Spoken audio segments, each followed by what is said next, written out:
अरे बेटी पारे बेटी गुथ तारु गुरिया पापा तोहरो बर खोजनी पाटना हरिया। अरे बेटी पारे बेटी गुथ तारु गुरिया चाचा तोहरो बर खोजनी पाटना हरिया।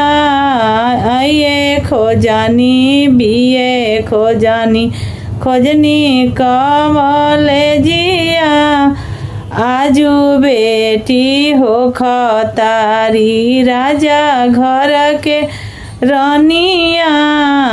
आजू बेटी हो खतारी राजा घर के रनिया।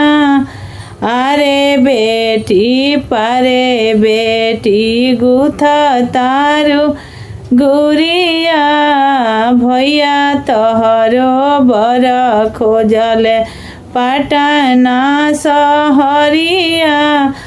आइए खोजले बिये खोजले खोजले कम ले जिया आजू बहिनी हो खतारी राजा घर के रनिया।